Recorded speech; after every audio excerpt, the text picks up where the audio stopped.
Meditation. Manifest financial abundance in your life. How much wealth do you want? You decide.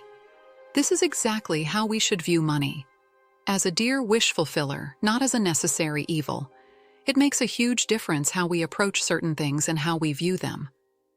Whether something is good or bad for us is essentially determined by our attitude towards it and our opinion of it.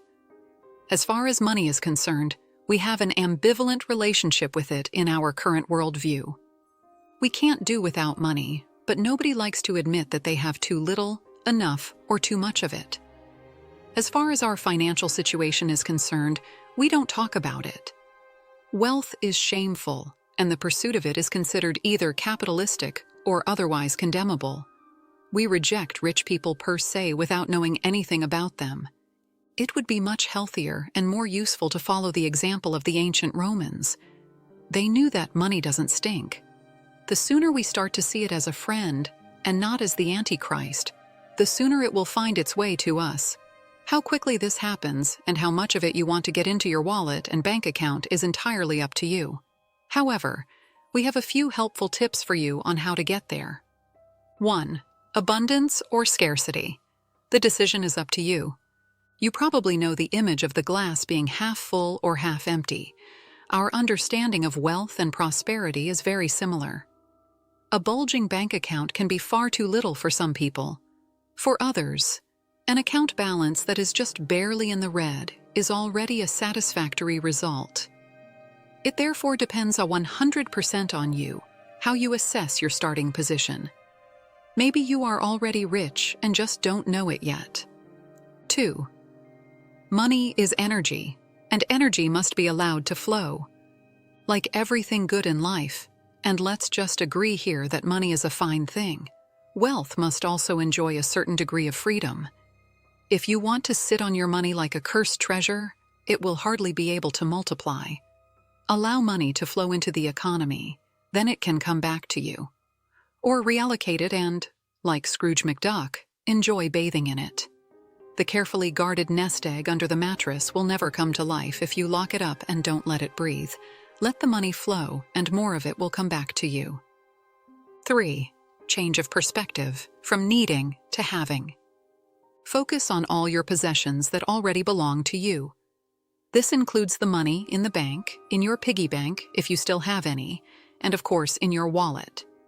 Every possession that you already own contributes to making you even richer. You just need to appreciate them and remind yourself daily how much you already have. This also includes 20 pairs of shoes or a small private library. Remind yourself every day how rich you already are. 4. Money is your friend, not your enemy. It's not true that money is the root of all evil in the world. It depends on what you make of it. If good people have plenty of income, they can do a lot of good with it. They do it, but they don't make a big deal of it. Money is actually neutral. It is only what we use it for and how we use it that makes it a solution or a problem. 5. Put an end to negative beliefs. You don't have to have grown up in abject poverty to have a negative attitude towards money. Rich people are automatically labeled as bad people just because they don't seem to have to worry about this one thing anymore. Take a different approach here. The negative things your parents taught you about money are just one of many traditional negative beliefs that you need to break. Break through this generational curse and be the first person in your family to see nothing wrong with wealth. 6. He who does not honor the small is not worth the great. It's hard to believe, but there are actually people who no longer bend over backwards for a coin that falls out of their pocket or purse. It doesn't matter whether it's a 1-cent piece or a €2 coin. It's all about the principle.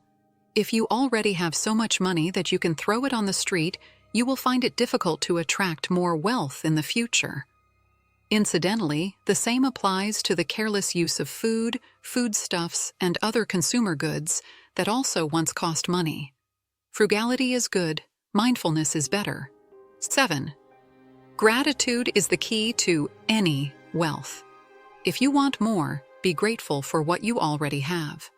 Establish a daily gratitude ritual in which you note and explicitly mention everything you can be truly grateful for. This simple method uses the law of attraction. With every thank you that you formulate in your thoughts or in writing, you send positive energy outwards. The filthy lucre must become a beautiful one. Sometimes a simple play on words is enough to turn poverty into prosperity. Stop talking yourself down about money. Let filthy lucre be beautiful lucre in future. Then you are already doing a lot right in your mind. Rich people are not automatically exploiters, slave drivers, or criminals. They have attracted money into their lives and have probably also worked very hard for it. And therein lies the secret of financial success. Money must become your friend, your love, and your affair of the heart. It must not be the class enemy and the root of all evil, especially not in your perception. Remember the simple law of attraction. Good things attract good things. Bad things only attract bad things. As soon as you begin to see prosperity as a pleasant thing whose benefits you have honestly earned, it will no longer leave your side.